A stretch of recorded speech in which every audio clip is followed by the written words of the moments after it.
Assalamualaikum warahmatullahi wabarakatuh. Hai para pencinta catur dan para caturmania, selamat datang kembali di Legenda Catur Dunia. Hari kedua kawan, babak penyisian Chess Champion Tour Airting Master, Magnus Carlsen mulai panas mesinnya, memetik 3 kali kemenangan dan 1 kali kalah, mengangkat posisinya ke posisi kelima setelah di hari sebelumnya di hari pertama dia berada di posisi ke-11. Carlsen menang atas Alexandra Kostenuk di game kelima, menang atas Vincent Kemmer di game ke-6, dan pada game ke-7 menang atas Hans Niemann. Tapi Carlsen di game ke-8-nya dikalahkan oleh Ramesh Babu Pragnananda. Dan sementara ini klasemen dipimpin oleh Ian Nepo kawan menggeser posisi Ding Liren. Ian Nepo mengumpulkan 19 poin dengan 4.750 dolarnya.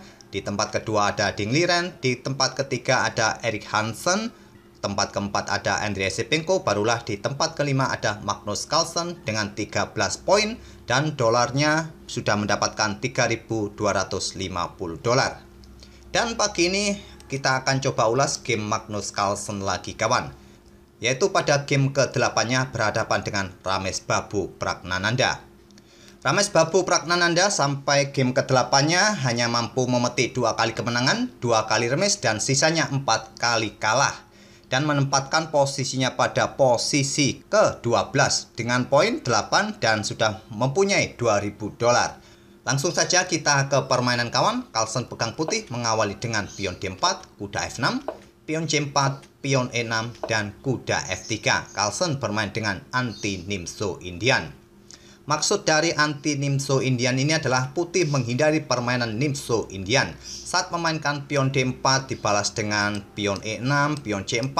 Biasanya dalam permainan seperti ini kuda C3 terlebih dahulu dimainkan oleh putih. Dan inilah kawan memancing hitam bermain dengan Nimzo Indian Defense gajah B4. Oleh karena itu Carlsen memilih kuda F3 terlebih dahulu dan dibalas dengan pion D5 oleh Ramesh Babu Pragnananda. Carlsen tidak melanjutkan dengan permainan Katalan dengan pion G3. Selanjutnya bisa melanjutkan pion D pukul pion C4 oleh hitam, gajah G2, dan seterusnya kawan. Tapi Carlsen memilih permainan Queen's Gambit Decline dengan kuda C3 variasi 3 kuda. Sekarang coba lihat dan dibalas dengan pion C5. Pada posisi seperti tadi kawan, langkah yang paling populer bagi hitam adalah gajah E7. Pion C6 bermain dengan semi-slav defense juga bisa dimainkan oleh hitam, atau dengan gajah B4 dengan Ragozin defense. Beda kawan, Nimzo Indian dan Ragozin defense ini tentu urut-urutannya sudah berbeda. Kuda F3 tadi terlebih dahulu dimainkan oleh putih. Tapi pada posisi seperti ini, Ramesh Babu Pragnananda memilih Taras defense dengan pion C5. Dan nantinya dalam permainan Taras defense biasanya kedua pemain akan bermain dengan isolated pion atau pion yang terpisah nantinya. Carlsen melanjutkan dengan pion E3, kuda C6, pion C pukul pion D5, dipukul balik oleh pion E, selanjutnya gajah B5 mengepin kuda. Di sini pion C pukul pion D4. Carlsen tidak memukul balik menggunakan kuda. Agar terlihat pionnya cukup rapi, tidak terpisah-pisah, tapi Carlsen berani bermain dengan pion terpisah. Pion E pukul pion D4, dan coba lihat kawan, posisi perwira ataupun bidak di atas papan sangat simetris dan cukup seimbang. Dalam posisi seperti ini sama-sama mempunyai pion terpisah di lajur pusat. Jumlah pion sayap menterinya pun sama kawan, 2 pion sama. Dan di sini Ramesh Babu Pragnananda melanjutkan dengan gajah gelapnya terlebih dahulu, menyiapkan segera rokade pendek, dan coba lihat gajah gelap ini juga langsung mengarah ke sayap raja. Carlsen melanjutkan rokade, hitam rokade, selanjutnya pion H3, mengontrol petak G4 agar kudanya tidak kena pin, dan selanjutnya pion H6 melakukan hal yang sama kawan, dan dibalas dengan langkah beteng E1. Pragnananda tidak menantang pertukaran beteng di sini, dia melanjutkan pengembangan gajah terangnya. Dan coba lihat dua gajah hitam ini kawan mendapatkan kontrol di diagonal gelap terang yang cukup bagus di sini. Apalagi gajah terangnya ini juga mengawasi menteri bergerak ke petak-petak terang ini kawan, atau nanti gajah mundur ke petak ini menempatkan menteri naik ke petak D3 sudah dicegah oleh gajah terang hitam ini di petak F5 ini. Carlsen melanjutkan kuda ke E5 memblokade akses gajah untuk mengawasi diagonal gelap ini, dan mencoba memberikan tekanan lebih bagi kuda E5. Beteng C8 memperkuat posisi kuda dan dibalas dengan gajah F4. Beteng E8, beteng C1, dan pada posisi ini kawan, di game sebelumnya sudah ada satu game yang pernah mencapai posisi seperti ini sebelumnya, di mana game itu terjadi antara Vidit versus Anish Giri. Anish Giri melanjutkan dengan beteng E6, saat itu dibalas Vidit dengan menteri D2 dan permainan berakhir remis. Tapi di game ini kawan, Ramesh Babu Pragnananda memilih langkah lain dengan menteri B6, dan ini merupakan langkah baru yang belum pernah dimainkan sebelumnya di langkah ke-14 ini. Mencoba memberikan pressure bagi pion putih ini kawan, dan di sini Carlsen memutuskan untuk memberikan gajahnya pukul kuda C6. Dipukul balik menggunakan pion. Inilah kawan taktik dari Carlsen, seringkali dia sangat pintar untuk membuat pion-pion lawan lemah. Pion C6 ini adalah tipikal pion lemah kawan, pion yang menggantung, sangat mudah untuk diserang oleh lawan nanti siap dibuka lajur C untuk memberikan pressure lebih bagi pion C6 ini.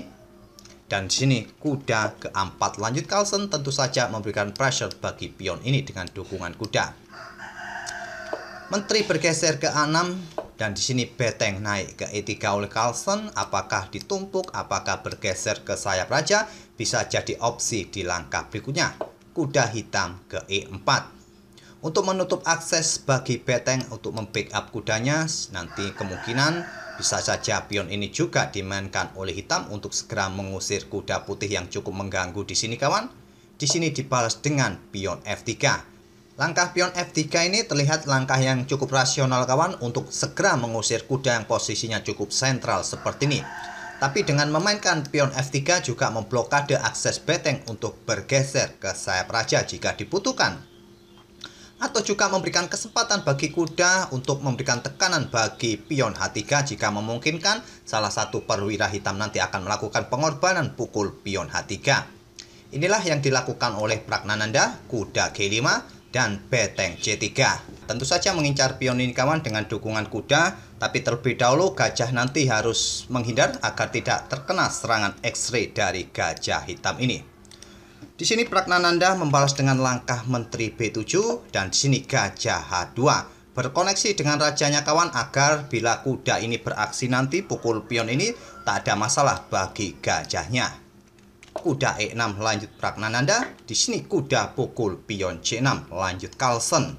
Dan terbuka diagonal gelap bagi gajah hitam sikat gajah putih H2 yang merupakan pilihan terbaik dengan tempo skak. Tapi Pragnananda memilih langkah kuda F4 terlebih dahulu. Pukul gajah ini terlebih dahulu merupakan pilihan terbaik, baru kuda F4. Nantinya bisa memberikan ancaman garbuan di sini kawan, tapi Pragnananda lebih memilih langkah kuda F4 terlebih dahulu. Di sini kuda E5 kembali kawan memblokade akses beteng bagi kuda menggarbu beteng ini, dan dijawab dengan langkah pertukaran gajah pukul kuda E5.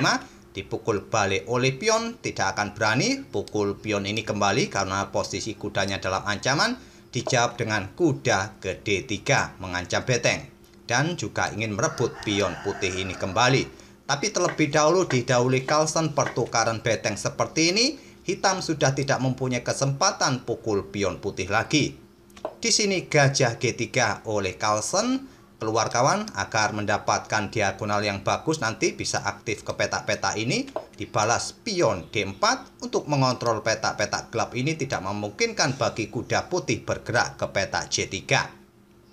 Carlsen membuka ruang bagi pergerakan kudanya kawan, dan dijawab dengan menteri J6.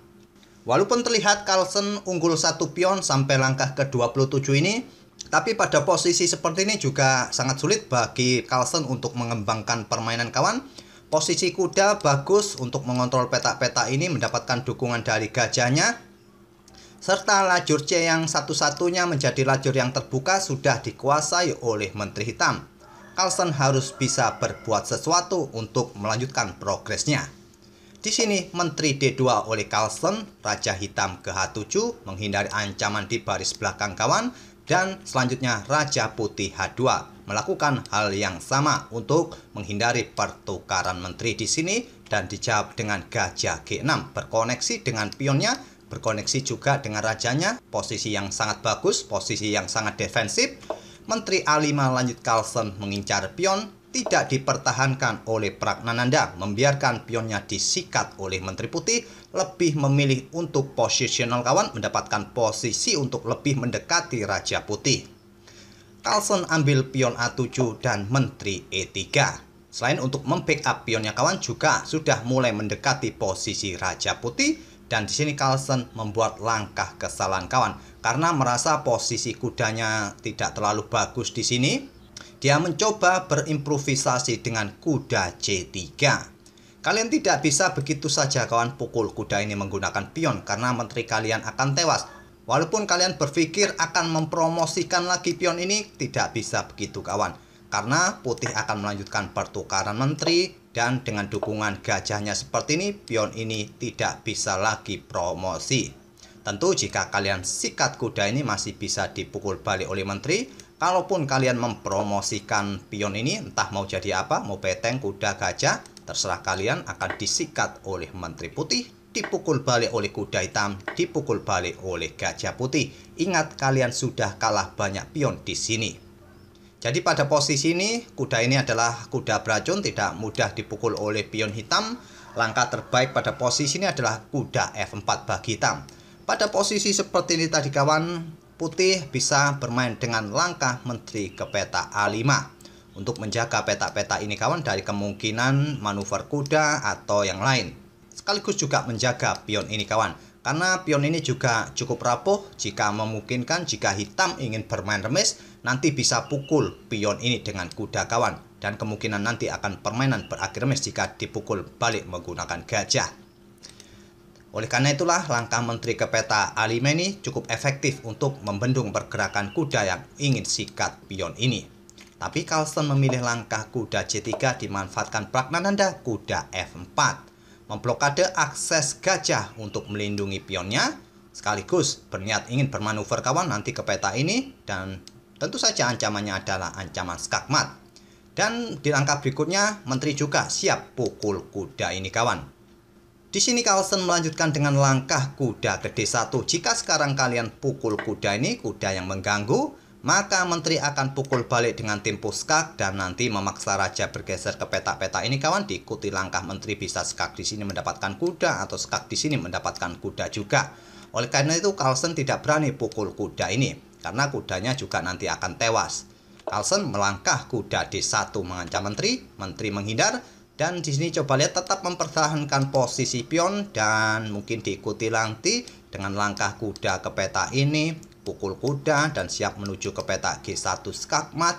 Di sini kuda bermanuver ke F2, dilanjut dengan kuda E2, mencoba memberikan ancaman pada gajah. Menteri juga bisa ke peta ini skakmat, diantisipasi dengan pion H4.